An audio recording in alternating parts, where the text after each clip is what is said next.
I am drawing this realistic portrait with only pen, so no sketch at all, and in this video I'll be showing and explaining my whole process to you. I'm starting off by mapping the main proportions of the face. I am drawing in, making a mark where the hairline is, the chin, where the nose, the tip of the nose is, and working from there.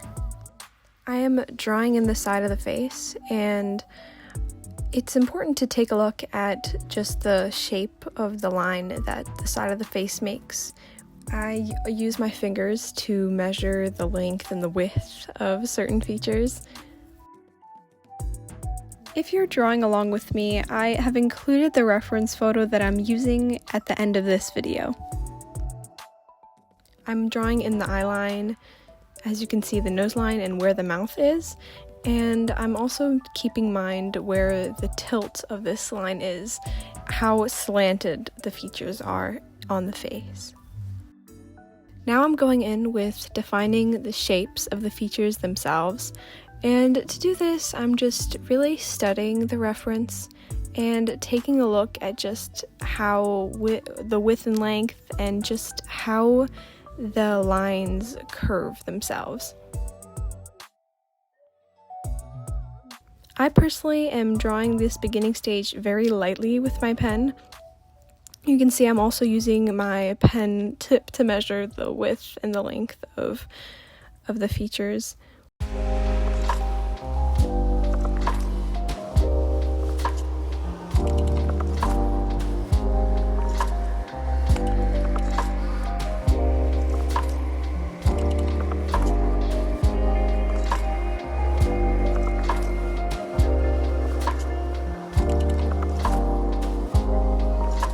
Now I'm going in a little darker now that I'm more happy and satisfied, more or less, with where my features are and the shapes.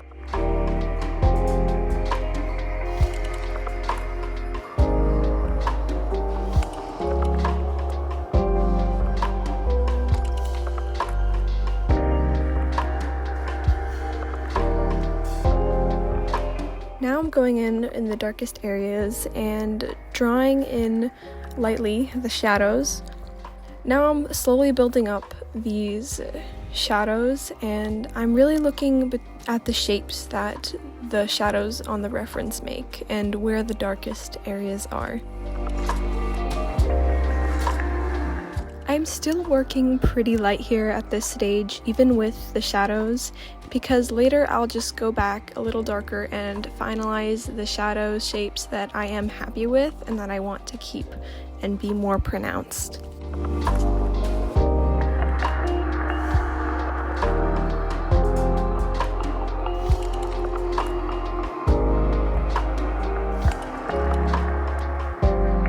I'm going in and making the shadow shapes that I am happy with more dark and adjusting it little by little and just building up. Now I'm drawing in the line of the nose, the arch of the nose, darker because I feel like it doesn't stand out as much on the page, and I find that it's an important feature to highlight, and I want it to stand out. Now I'm working on outlining the eye, and when you go in with darker strokes, it is important to think beforehand, especially with pen when you can't erase. So that's why you see me sometimes draw in the air a little bit above the page itself before actually drawing in the stroke. Doing this makes your lines more purposeful and avoids this chicken scratchy look. Now I'm going in and outlining the second eye. When you're drawing a realistic, stylized portrait, as I am with this one, I'm trying to capture the essential details of the face, which for me are the features themselves and the darkest areas. Now I'm drawing in the lips, and personally I don't like to use direct lines to outline anything. For the lips, I'm just drawing in the shadows and the lip itself without outlining it, so that you're suggesting that the lip has a certain shape, but it's not as harsh when it has a real outline. Now I'm going in with the teeth, And for me personally, drawing teeth is a little hard to not get it creepy, and I found a way by just drawing in the bottom, the tips of the teeth themselves, and not following the lines through all the way up. I'm suggesting the shape of the teeth through the gaps in the mouth, as opposed to directly drawing in every single tooth.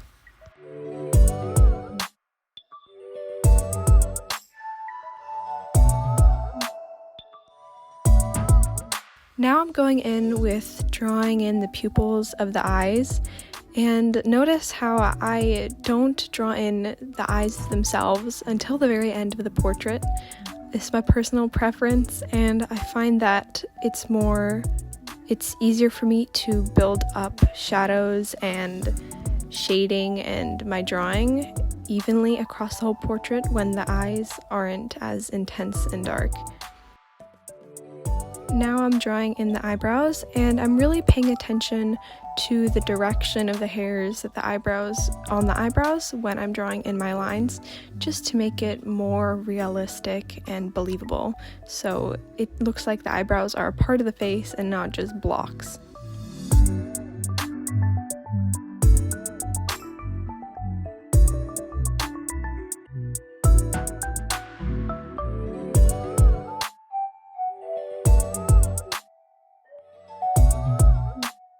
After drawing the neck, we are going in and drawing the hair, and I personally start out with just the shape of the hair itself, not every single strand. I usually go in with just drawing in the shape of the head, the rest of the head, and then just filling in where the hair is.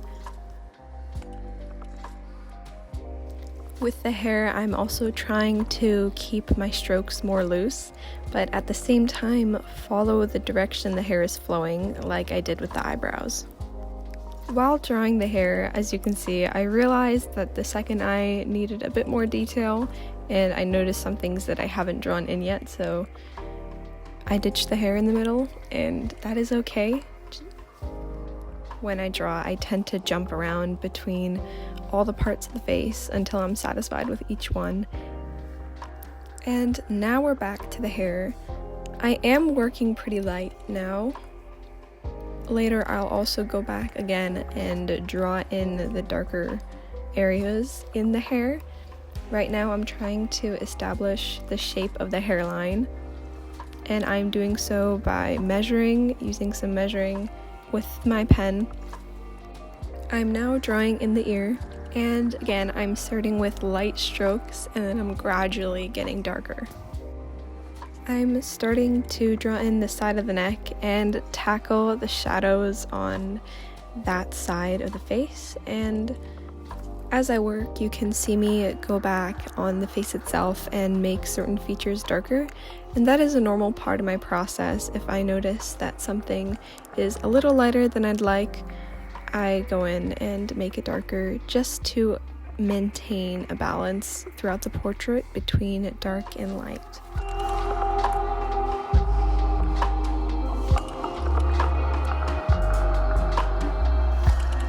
Now I'm back to drawing in the hair, and I'm trying to capture the flow of the hair itself, and to do this I'm approaching drawing the hair through locks. I look at the hair through sections and in what direction and in what way each section is flowing.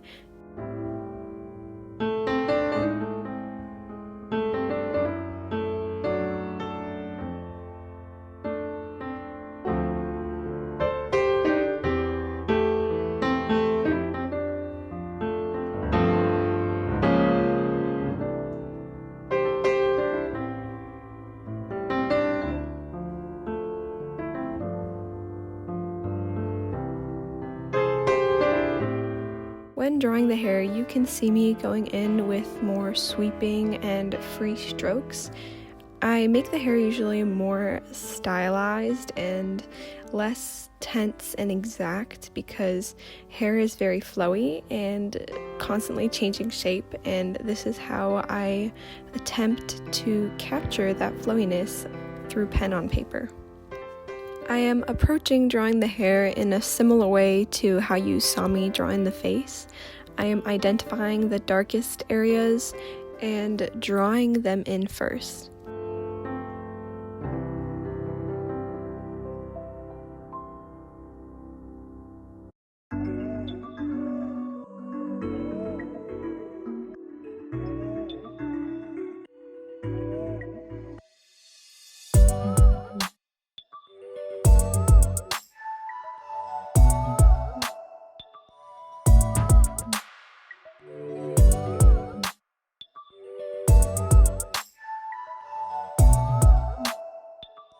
If you're enjoying this video, please consider liking and subscribing. This way I'll know to make more videos in this type of format in the future.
Now that I'm more or less done with drawing the hair, I realized that I need to darken some areas again. So I am going in the shadows on the neck. I'm realizing that they need to be darker. And that is the best part of working light to dark, is that you can always just go over and make it darker, but with pen you can't take anything away. So it's the safer way.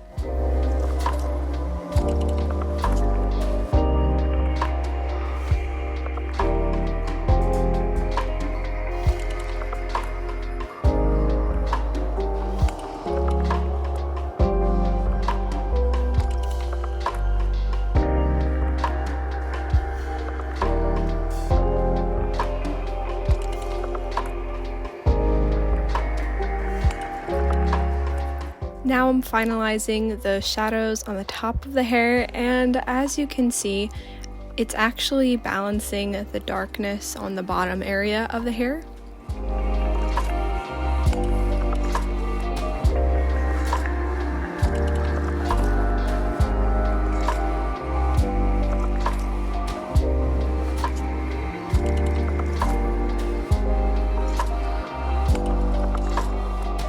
At this point in the drawing process, I'm adding the wispy hairs, and I am definitely way more loose now, and it really adds that final touch.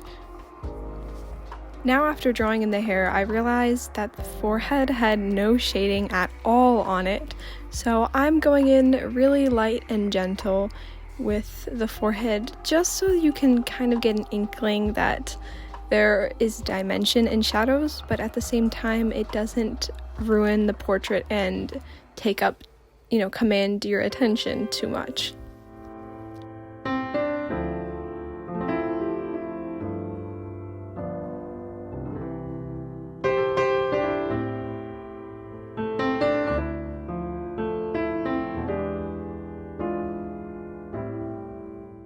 Right now in the portrait process, it's the scariest part, which is drawing in the details, but it's also the part where everything really starts to come together. And right now I am drawing in the eyes, and I start with the dark part of the eye. I think that's called the iris. No, the pupil. Wait, the pupil or the iris, whatever. And I am slowly working from light to dark. And it's very important with the eyes that where the highlights are and the gaze, because I think personally eyes make or break the portrait, and that is why I really focus and spend time on making the eyes as realistic and as lifelike as possible, because it gives life to the entire portrait and it adds character, and eyes really show emotion and give feel to a portrait. And now for the really final touch, which is the eyelashes, and then the portrait will be pretty much done. The thing when drawing eyelashes is you definitely don't want to overdo it. You don't want your portrait to look like a doll. I mean, it depends on who you're drawing, but in this particular portrait that was not the case, and eyelashes are very much imperfect a lot of times, so look at your reference photo and see how they fall, how each eyelash interacts with one another, and it goes for a very believable and genuine look.